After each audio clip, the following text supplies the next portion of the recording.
Assalamualaikum warahmatullahi wabarakatuh.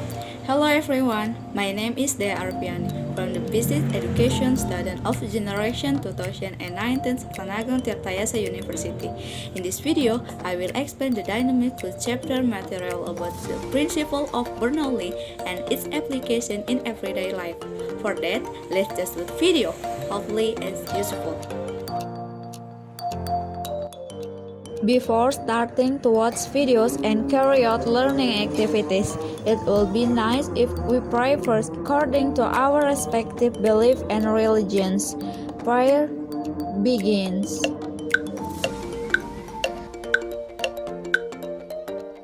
Finish. The principle of Bernoulli and its application in life.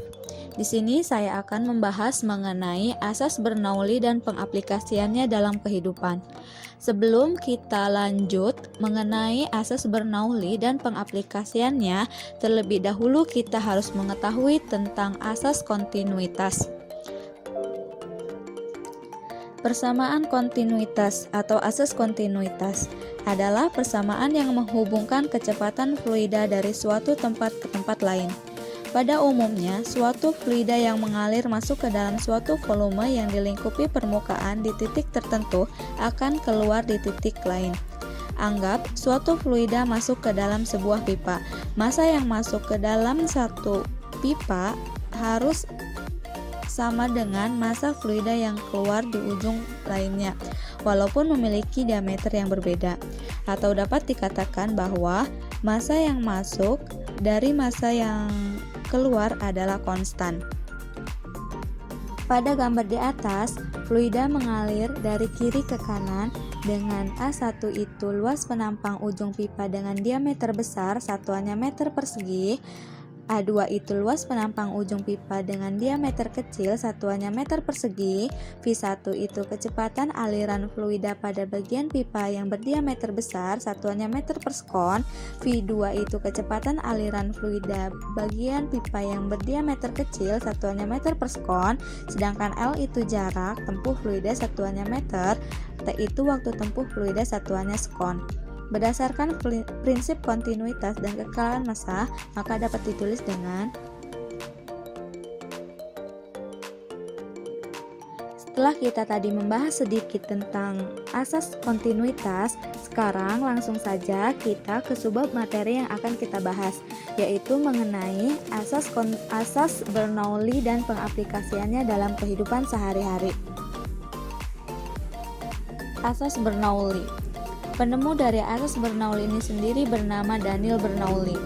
Daniel Bernoulli membuktikan bahwa tekanan fluida berkurang ketika fluida mengalir melalui pipa yang berdiameter lebih kecil, sehingga kecepatan aliran fluida di titik kecil lebih besar daripada kecepatan aliran fluida di titik yang lebih besar. Dengan demikian dapat disimpulkan bahwa semakin besar kecepatan fluida, maka akan semakin kecil tekanannya. Setelah kita mendengar penjelasan tadi mengenai asas Bernoulli, sekarang persamaan asas Bernoulli.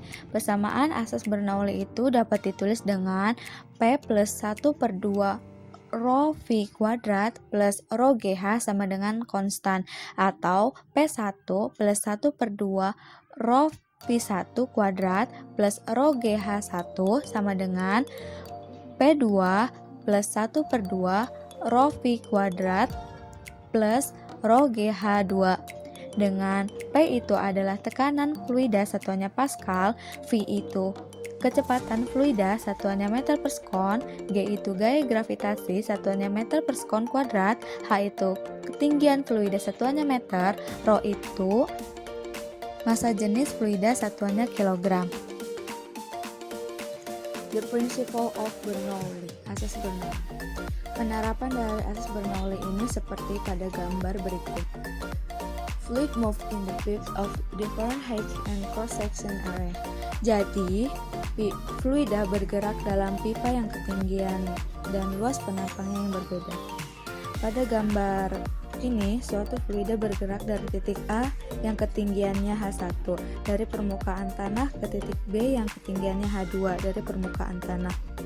Pada pembelajaran tentang hukum kekekalan energi mekanik pada suatu benda, misalnya pada benda yang jatuh dari ketinggian tertentu dan pada anak panah yang lepas dari busurnya.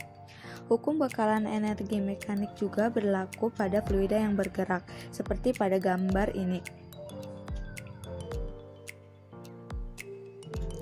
Menurut Bernoulli, suatu fluida bergerak mengubah energinya menjadi tekanan. Secara lengkap, hukum Bernoulli menyatakan bahwa the sum of pressure, kinetic energy per unit volume, and potential energy per unit volume has the same value at every point along the ideal fluid flow. Yang artinya, jumlah tekanan, energi kinetik per satuan volume, dan energi potensial per satuan volume memiliki nilai yang sama di setiap titik di sepanjang aliran fluida ideal.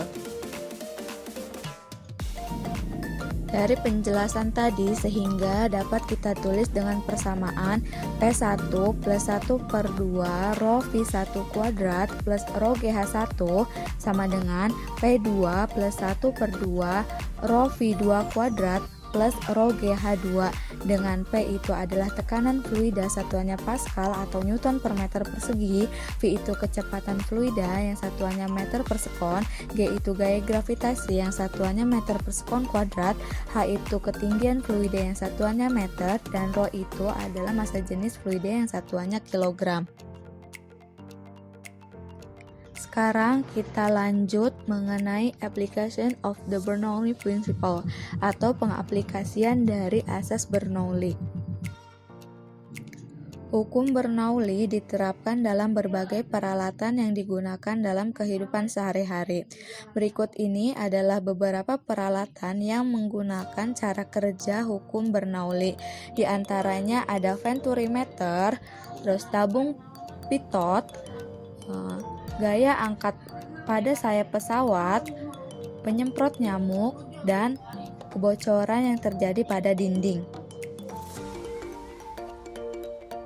Berikut ini adalah beberapa alat yang menggunakan cara kerja hukum Bernoulli. Yang pertama ada venturimeter. Alat ukur venturi atau venturimeter dipasang dalam suatu pipa aliran untuk mengukur laju aliran suatu zat cair. Suatu zat cair dengan massa jenis ρ mengalir melalui sebuah pipa dengan luas penampang A1 pada daerah 1. Sedangkan pada daerah 2, luas penampang menjadi A2. Suatu tabung manometer atau pipa U berisi zat air raksa dengan massa jenis raksa ρ aksen dipasang pada pipa. Perhatikanlah gambar ini. Penampang pipa menyempit di A2 sehingga tekanan di bagian pipa sempit lebih kecil dan fluida bergerak lebih lambat. Kecepatan aliran zat cair di dalam pipa dapat diukur dengan persamaan V sama dengan A2 akar 2 kali ρ aksen min ρ kali GH per ρ kali A1 kuadrat min A2 kuadrat. Alat yang kedua yang menggunakan cara kerja hukum Bernoulli yaitu pitot tube atau tabung pitot, atau bisa juga disebut dengan pipa RA. Tabung pitot digunakan untuk mengukur kelajuan aliran suatu gas di dalam sebuah pipa. Perhatikanlah gambar ini. Misalnya ada udara mengalir melalui tabung A dengan kecepatan V. Kelajuan udara V di dalam pipa dapat ditentukan dengan persamaan V sama dengan akar 2 ρ aksen GH per ρ. Dengan ρ aksen itu pipa U yang berisi air raksa. Alat yang ketiga yang menggunakan cara kerja hukum Bernoulli adalah gaya angkat pada sayap pesawat terbang. Penampang sayap pesawat terbang memiliki bagian belakang yang lebih tajam dan sisi bagian atasnya lebih melengkung daripada sisi bagian bawahnya. Bentuk sayap tersebut menyebabkan kecepatan aliran udara pada bagian atas lebih besar daripada bagian bawah, sehingga tekanan udara di bagian bawah sayap lebih besar daripada di atas pesawat. Hal ini menyebabkan timbulnya daya angkat pada sayap pesawat. Oleh karenanya pada saat pesawat akan take off atau lepas landas, pesawat berada dalam fase penerbangan, di mana terjadi perubahan posisi antara bergerak di permukaan dengan bergerak di udara. Pada saat pesawat akan lepas landas atau akan melakukan penerbangan, pesawat itu akan memiringkan sayapnya sehingga akan timbul gaya angkat yang ditimbulkan pesawat itu akan semakin besar. Sayap pesawat dimiringkan sebesar sudut tertentu terhadap aliran udara. Perhatikanlah kedua gambar ini. Ada gambar A dan gambar B. Pada gambar bagian A, ketika sayap pesawat horizontal, sayap tidak mengalami gaya angkat. Sedangkan pada gambar B, ketika sayap pesawat dimiringkan, pesawat mendapat gaya angkat sebesar F1-F2. Gaya angkat pada pesawat terbang dirumuskan dengan F1-F2 sama dengan 1/2 rho kali A dalam kurung V2 kuadrat min V1 kuadrat. Alat yang keempat yaitu mosquito spray atau penyemprot nyamuk. Alat penyemprot nyamuk juga bekerja berdasarkan hukum Bernoulli. Perhatikanlah gambar ini. Jika pengisap dari pompa ditekan, maka udara yang melewati pipa sempit pada bagian A akan memiliki kelajuan lebih besar dan tekanannya lebih kecil. Hal tersebut menyebabkan cairan obat nyamuk yang ada pada bagian B akan naik dan ikut terdorong keluar bersamaan dengan udara yang tertekan oleh pengisap pompa.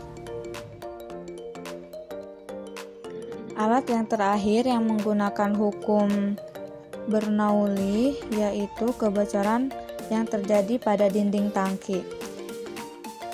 Jika air di dalam dinding tangki mengalami kebocoran akibat adanya lubang di dinding tangki seperti pada gambar ini, maka kelajuan air yang memancar keluar dari lubang tersebut dapat dihitung berdasarkan hukum Torricelli. Menurut hukum Torricelli, jika diameter lubang kebocoran pada dinding tangki sangat kecil dibandingkan diameter tangkinya, maka kelajuan air yang keluar dari lubang sama dengan kelajuan yang diperoleh jika air tersebut jatuh bebas dari ketinggian H. Perhatikan jugalah gambar ini dengan seksama. Pada tangki dengan sebuah lubang kecil di dindingnya, kecepatan aliran air yang keluar dari tangki sama dengan kecepatan benda yang jatuh bebas. Jarak permukaan air yang berada di dalam tangki ke lubang kebocoran dinyatakan dengan H1, sedangkan jarak lubang kebocoran ke dasar tangki dinyatakan dengan H2. Kecepatan aliran air pada saat pertama kali keluar dari lubang dinyatakan dengan persamaan V sama dengan AK2GH1. Sedangkan persamaan jarak horizontal tibanya air di tanah itu ditulis dengan X sama dengan 2 akar H1 kali H2. Yang selanjutnya, tadi setelah kita menjelaskan penerapan dari asas Bernoulli, kita akan membahas mengenai penerapan dari asas kontinuitas yang biasa kita temui dalam kehidupan sehari-hari. Penerapan dari asas kontinuitas yang pertama yang sering kita jumpai dalam kehidupan sehari-hari yaitu selang untuk menyiram air. Contoh kasus sederhana dari asas kontinuitas adalah pada saat kita sedang menyiram tanaman. Ketika kita menekan ujung selang, sebenarnya kita sedang mempersempit luas permukaannya. Sehingga berdasarkan persamaan kontinuitas yang sudah dipelajari, maka kecepatan aliran air saat keluar tersebut akan semakin tinggi. Bila luas permukaan semakin mengecil, maka kecepatan aliran air akan semakin cepat dan bahkan sebaliknya. Jika luas permukaan membesar, maka kecepatan aliran air menjadi semakin lambat. Jadi pada saat kita memperkecil luas penampangnya, maka aliran air tersebut akan memuncrat lebih jauh dan lebih cepat lagi. Yang selanjutnya yaitu penerapan yang menggunakan cara kerja asas kontinuitas, yaitu mekanisme aliran darah dalam sistem sirkulasi manusia. Keseluruhan sistem peredaran darah atau sistem kardiovaskuler yang terdiri dari arteri, arteriola, kapiler, venula, dan vena dapat diasumsikan seperti model pipa atau selang dengan mengacu pada persamaan asas kontinuitas yang ditulis dengan persamaan A1 kali V1 sama dengan A2 kali V2. Maka semakin kecil luas penampang pembuluh darah, maka laju atau kecepatan aliran darahnya semakin besar, dan demikian pula sebaliknya. Penerapan tentang asas kontinuitas yang terakhir yaitu desain mesin jet. Contoh yang lain dari penerapan persamaan kontinuitas ini adalah pada desain mesin jet. Sebelum masuk ke kompresor, agar kompresi terjadi secara efektif, aliran udara masuk harus memiliki kecepatan serendah mungkin. Berdasarkan persamaan kontinuitas, untuk mendapatkan kecepatan lambat, luas permukaan harus membesar. Oleh karena itu, dapat kita amati pada bagian depan atau bagian inlet. Mesin jet memiliki luas permukaan semakin membesar, mulai dari bagian bibir inlet sampai ke depan kompresor. Bagian ini dikenal juga dengan istilah diffuser, yang memang berfungsi untuk memperlambat aliran udara. Setelah kita membahas dan mengetahui penjelasan tentang asas Bernoulli serta asas kontinuitas, langsung saja kita kepada contoh soal. Contoh soal yang pertama, ada pipa venturimeter yang memiliki luas penampang yang masing-masing luas penampangnya 8 kali 10 pangkat min 2 meter persegi dan 5 kali 10 pangkat min 3 meter persegi, digunakan untuk mengukur kelajuan air. Jika beda ketinggian air raksa di dalam kedua manometer adalah nilainya 0,4 meter dan nilai gaya gravitasinya 10 meter per sekon kuadrat, tentukanlah kelajuan air tersebut. Yang diketahui massa jenis raksanya senilai 13.600 kg per meter kubik. Kemudian kita jawab, tapi kita ketahui terlebih dahulu. Diketahui A1 sama dengan 8 kali 10 pangkat min 2 meter persegi, A2 nya 5 kali 10 pangkat min 3 meter persegi, H atau ketinggiannya itu 0,4 meter dan nilai gaya gravitasinya 10 meter per sekon kuadrat. Karena di sini menentukan kelajuan air pada pipa venturimeter, kita menggunakan persamaan V sama dengan A2 akar 2 dalam kurung rho aksen min rho kali GH per rho dalam kurung luas penampang 1 pangkat 2 min luas penampang 2 pangkat 2. Kemudian kita substitusikan A2 tadi nilainya 5 kali 10 pangkat min 3 persegi akar 2 nilai rho aksennya 13.600 dikurangi massa jenis fluida itu nilainya 1000 kg per meter kubik dan nilai gaya gravitasinya itu 10 meter per sekon kuadrat dan nilai H atau ketinggiannya itu 0,4 per rho. Rho tadi massa jenis fluida itu nilainya 1000 kg per meter kubik dan luas penampang 1 itu nilainya 8 kali 10 pangkat min 2 meter persegi dikuadratkan dikurangi luas penampang 2 nilainya 5 kali 10 pangkat min 3 meter persegi yang dikuadratkan sehingga menghasilkan nilai 0,44 meter per sekon. Jadi hasilnya didapat sebesar 0,44 meter per sekon. Untuk soal yang kedua itu ada sebuah sistem pipa untuk air mancur yang dipasang seperti gambar yang ada di samping. Pipa tersebut ditanam di bawah tanah lalu dialirkan secara vertikal ke atas dengan pipa yang berdiameter lebih kecil. Kemudian hitunglah berapa besar tekanan atau P1 yang dibutuhkan pada gambar agar air mancur dapat bekerja seperti seharusnya.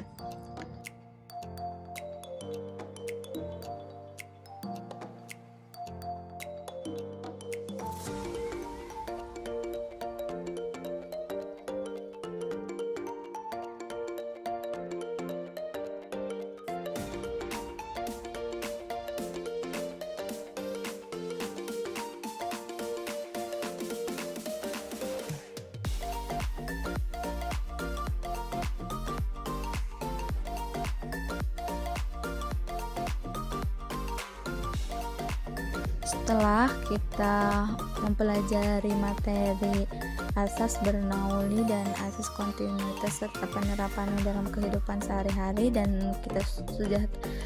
kita tadi sudah mencoba melakukan atau menjawab contoh soal yang diberikan. Kemudian saya akan memberikan PR yang kemudian dikerjakan oleh siswa di rumah masing-masing. PR-nya itu di sini ada gambar yang menunjukkan sebuah reservoir yang penuh dengan air. Pada dinding bagian bawah reservoir itu mengalami kebocoran hingga air memancar sampai di tanah. Jika gaya gravitasi nilainya 10 meter per sekon kuadrat, tentukanlah A. kecepatan air keluar dari bagian yang bocor, B. waktu yang diperlukan air sampai ke tanah, dan C. jarak pancaran maksimum di tanah diukur dari titik P. Ini menggunakan penerapan Bernoulli, yaitu tentang kebocoran yang terjadi pada dinding. Mungkin sampai sini pembelajaran yang saya bisa lakukan, yang saya bisa jelaskan. Kurang lebihnya mohon maaf. Terima kasih. I hope this video can be useful for all of us who achieved it. More of the lesson shortcoming are mine, but the advantage belong only to one. Thank you. Wassalamualaikum warahmatullahi wabarakatuh.